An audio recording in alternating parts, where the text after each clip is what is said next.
Hallelujah. Praise the Lord. Good morning. સવારની સલામ. પ્રભુ ઈસુ તમને પુષ્કળ આશીર્વાદ આપો. હાલેલુયા. Praise the lord. હા, રાજાઓના રાજા અને પ્રભુઓના પ્રભુ તમને પુષ્કળ આશીર્વાદ આપો. પિત્તર કહે છે નહીં, આપણે આશીર્વાદના બાળકો છે અને માટે એકબીજાને આપણે આશીર્વાદ આપીએ. અને એમ પ્રભુના વચનો દ્વારા પણ આ વર્ષના અંત ભાગમાં આપણે આશીર્વાદિત થઈએ. ઈશ્વરનું દરેક વચન પરાક્રમથી ભરેલું છે. હાલેલુયા. અને ઈશ્વરનું વચન ફળ આપ્યા વગર રહેશે નહીં. હાલેલુયા. Praise the Lord. પ્રભુનું વચન ફળ આપ્યા વગર રહેશે નહીં. જેઓ વિશ્વાસ કરશે દરેકને. Praise the lord. હવે જે દિવસ કે થોડા કલાકો આપણે કહી શકીએ બાદ આપણે એક નવા વર્ષમાં પ્રવેશ કરવાના છે. સાલ બદલાઈ જવાની છે, મહિનો બદલાઈ જવાનો છે. હાલેલુયા. અને સૌથી અગત્યની બાબત એ પણ કહેવા માંગીશ કે આપણે પણ પ્રભુની સાથે નવા થઈએ, જૂનું જીવન બદલી નાખીએ. હાલેલુયા. Praise the lord. હા, ખરેખર જૂનું જીવન બદલી નાખીએ. જે ઈશ્વરના ધોરણનું નથી એને આપણે દૂર કરી દઈએ નહીં. હાલેલુયા. અને એનો પણ મોટો આશીર્વાદ છે. Praise the lord. ચોક્કસ જેઓ ખ્રિસ્તમાં છે એ નવી ઉત્પત્તિ છે પાઉલના કથન પ્રમાણે. હાલેલુયા. આપણે પણ બધા નવી ઉત્પત્તિ છે, પણ હજી વધારે નવા બનીએ નહીં. આપણા આત્મિક જીવનને વધારે ધારદાર બનાવીએ, આપણે વધારે મજબૂત થઈએ, વધારે પ્રભુની સમીપ જઈએ અને વધારે એ સર્વ બાબતો જે પ્રભુને ગમે છે એ કરવાની ટેવ પાડીએ, આદત પાડીએ. અને ઘણો બધો સમય જે આપણે અત્યાર સુધી વેડફાઈ ગયો છે કે વેડફી રહ્યા છે, એની તરફ પણ આપણે આપણું ધ્યાન કેન્દ્રિત કરીએ. વચન કે છે દાણા ભૂંડા છે, સમયનો સદુપયોગ કરો. અને માટે જે આ વર્ષમાં તમે અને મેં જે તે સમય વેડફ્યો હોય, જે પણ રીતે પ્રભુ તો માફ કરે છે. અને આપણે પણ માણસો તરીકે બાબતને યાદ રાખવાની જરૂર નથી, પણ આપણે એ સર્વ બાબતો જેમાં આપણે સમય વેડફતા હતા, બગાડતા હતા, એ બધો સમય આપણે વેડફવાનું બંધ કરીએ. ચોક્કસ આજના જમાનાના એ સાધનો હોઈ શકે, આજના જમાનાની વ્યવસ્થાઓ, મોબાઈલ, ટીવી અથવા ગેમ્સ, ગોસિપિંગ કહું તો પણ અસ્તાને નહીં લગાય નહીં. ઘણા બધા લોકો કલાકો સુધી વાતો કર્યા કરતા હોય છે મોબાઈલ પર, ફોન પર. અને ઘણા લોકો એવા પણ હોય છે કે મુદ્દાઓ લઈને બસ ચર્ચા કર્યા કરે. હવામાં બાચકા મારવા જેવું નહીં, પણ હવે આપણે સીધું ફિલ્ડમાં જઈને કામ કરનારા છે. આત્મિક જીવનમાં કાઉન્સેલિંગમાં ડિસ્કશનની જરૂર છે, પણ કોઈકની વાતને માટે લઈને ડિસ્કસ કરવું અને કોમેન્ટ કરવું એ બધામાં પણ સમય ન બગાડીએ તો વધારે સારું છે. કેમ કે આપણામાંના કોઈ ન્યાય કરવાને યોગ્ય નથી. સર્વ કામ જીવતા ઈશ્વરનું છે, અને માટે નવા બનીએ અને આપણા સમયને પણ આપણે સારી જગ્યાઓમાં રોકાણ કરીએ. આપણા બાળકોમાં આપણે સમય વાપરીએ. આપણા ઘર, આપણા કુટુંબનું ભલું થાય એના માટે પ્રાર્થનામાં સમય વાપરીએ.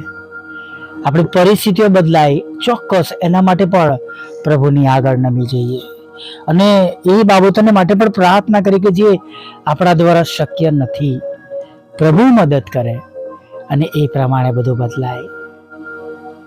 Hallelujah, praise the lord. પ્રભુએ તો રોજે રોજ આપણને નવો ઉત્તમ દિવસ આપ્યો છે. તમે અને હું ગઈકાલની વાત યાદ રાખીશું, પણ પ્રભુ તો રોજ કોઈ પણ પ્રકારનો જાણે ન્યાય કર્યા વગર આપણને એક સવારમાં સુંદર તક આપી દે છે, અને તકને લઈને આપણે આગળ વધીએ. પણ જો આપણે ખરાબ બાબતો દૂર કરતા નથી,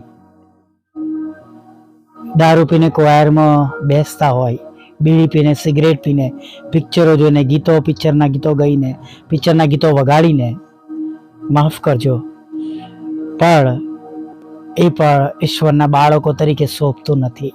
ઘણા વચનોમાં શોધો છે આવું કઈ લખ્યું છે બતાવજો.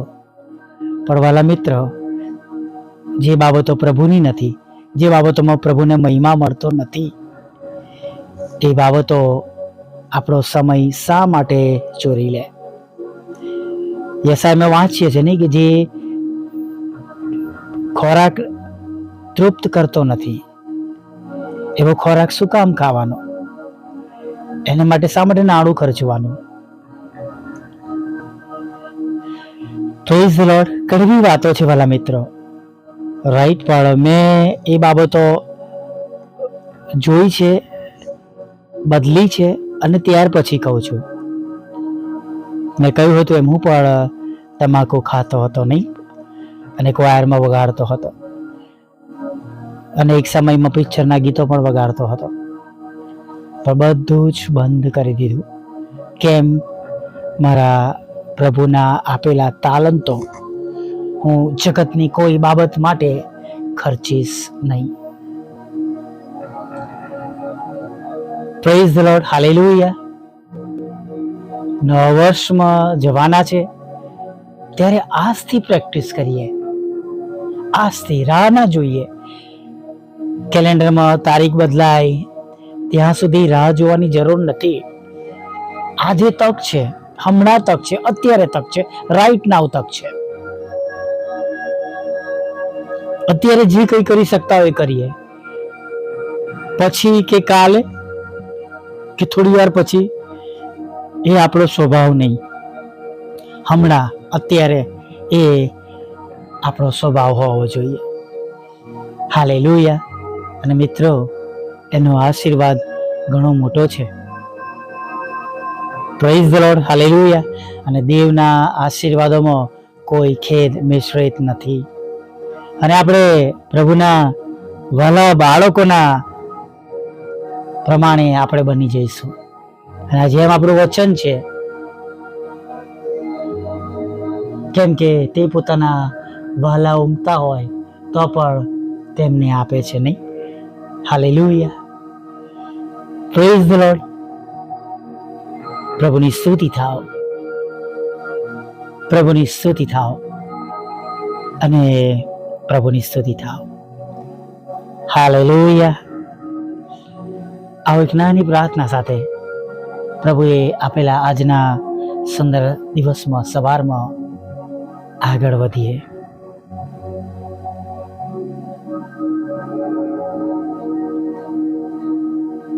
ભલા પ્રભુ, અમે તમારી સ્તુતિ કરીએ છીએ.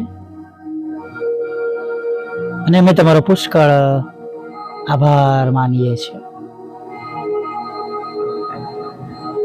કે આજે સવારમાં પ્રભુ તમે અમને આ સુંદર સમય આપ્યો, તક આપી, અને પ્રભુ તમારા વચનો દ્વારા તમે અમને સમજાવ્યું કે અમે અમારો સમય બગાડીએ નહીં, એવું કંઈ ના કરીએ જે તમારા ધોરણનું નથી. અને એમ પ્રભુ અમે વિશ્વાસમાં વધારે મજબૂત બનીએ, શુદ્ધ રહીએ, પવિત્ર થઈએ, અને પ્રભુ તમારી પાછળ ચાલીએ. અને પ્રભુ એમ અમે અમારા કુટુંબ પરિવાર સાથે આશીર્વાદિત થઈએ, એવું તમે થવા દેજો. પ્રભુ આજે સવારમાં જ્યારે અમે બધા તમારી આગળ નમ્યા છે ત્યારે પ્રાર્થના કરીએ છીએ, જે તમારા વહાલા બાળકો રોજની જેમ હમણાં અત્યારે પણ તમને મળવાને માટે આવ્યા છે, ત્યારે પ્રભુ અમે પ્રાર્થના કરીએ છીએ, હા કૃપાળુ પ્રભુ, અમે પ્રાર્થના કરીએ છીએ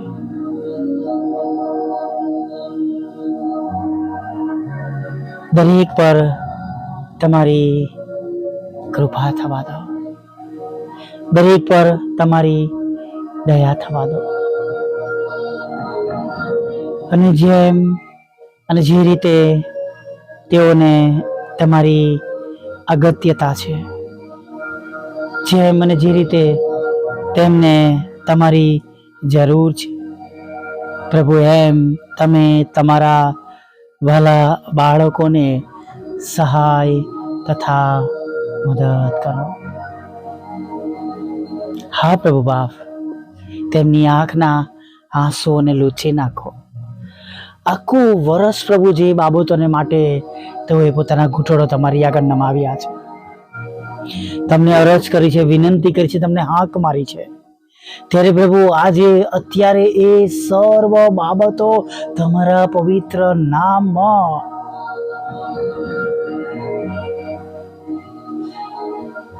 તમારી આગળ માન્ય થાય એવી અમે પ્રાર્થના કરીએ છીએ. કૃપાળુ પ્રભુ, દયાળુ પ્રભુ, મુક્તિદાતા,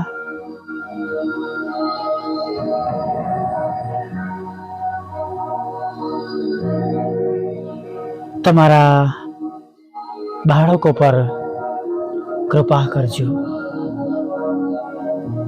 અને જેમ આખું વર્ષ તમે સંભાળ્યા છે, એમ આખું વર્ષ જેમ તમે પ્રાર્થનાઓ સાંભળી છે, એમ અત્યારે પણ તમારી કૃપા, કરુણા તમે તેમના પર થવા દો.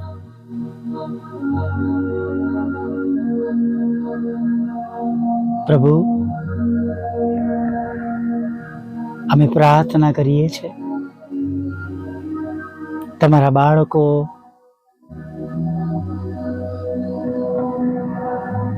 જેઓ રડી રહ્યા છે, નિરાશ છે, દુઃખી છે, તેમના દુઃખને તમે નોંધ મળો. અને દરેક એ દુઃખ, તકલીફ, ચિંતા, માંદગી, બીમારી, આર્થિક પ્રશ્નો, નિષ્ફળતા, ગુમાવેલી બાબતો, એ બધાના લીધે પ્રભુ જે પ્રમાણે તમારી સહાય અને મદદની જરૂર છે એ પ્રમાણે તમે તેમને સહાય કરો. મહાદાઓને સાજા કરો પ્રભુ. કુટેવોમાંથી બહાર નીકળવા માંગે છે એમને બચાવી લો પ્રભુ. દારૂ, જુગાર, વ્યસનોમાંથી છોડાવો. જોબને આશીર્વાદિત કરો, બિઝનેસને આશીર્વાદિત કરો, બાળક ધનનો આશીર્વાદ આપો પ્રભુ. તેમને લગ્ન જીવનને આશીર્વાદ આપો પ્રભુ પિતા. જેઓને લગ્ન થાય એના માટે પ્રભુ ઉંમર થઈ ચૂકી છે, એના માટે પ્રાર્થના કરી રહ્યા છે, એમના લગ્ન થાય પ્રભુ પિતા. વિદેશ જઈ શકે પ્રભુ પિતા. નવી જોબ મળે, જોબમાં બઢતી મળે, સારો પગાર મળે પ્રભુ. લોન મળે, મકાન મળે, નાણાંનો આશીર્વાદ મળે પ્રભુ. તેમના પર મૂકવામાં આવેલા ખોટા તોમતો, કોર્ટ કેસ, એફઆઈઆર ખાલી થાય પ્રભુ. અને જે કંઈ રોગ નિદાન થયો હોય તેમના શરીરમાં અથવા જે કંઈ રોગથી તેઓ પીડાતા હોય એમાંથી તેમને છુટકારો મળે. હા પ્રભુ, અમે જાણીએ છીએ કે તમે એકલા જ એવા ઈશ્વર છો કે આ બધામાંથી તમે બહાર કાઢી શકો છો, સાજા કરી શકો છો, અને આવા સમયમાં પણ તમે એકલા જ અમારું ભલું કરી શકો છો. પ્રભુ, વિધુરો, વિધવા બહેનો, અનાથોની સાથે રહો. મન બુદ્ધિના લોકો, માનસિક રોગીઓ અને વિકલાંગોની પર તમે સાથે રહો એવી અમે પ્રાર્થના કરીએ છીએ. પ્રભુ, અમારી મિનિસ્ટ્રીને અને દેવો ઇન્ડિપેન્ડન્ટ સેવાઓ કરે છે પ્રભુ, એને પણ પુષ્કળ આશીર્વાદ આપો પ્રભુ.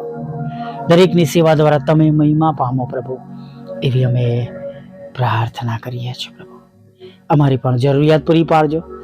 મારા પિતાને માટે જે પ્રમાણે તમારી ઈચ્છા છે પ્રમાણે પ્રભુ તમે તેમને તેમના જીવનમાં તમે આપો એવી પ્રાર્થના કરીએ છીએ. પ્રભુ, મકાન વેચાય, જે વેચાવાનું છે પ્રભુ એને માટે પણ પ્રાર્થના કરી છે. નાના મોટા પાપ ગુનાહ માફ કરજો.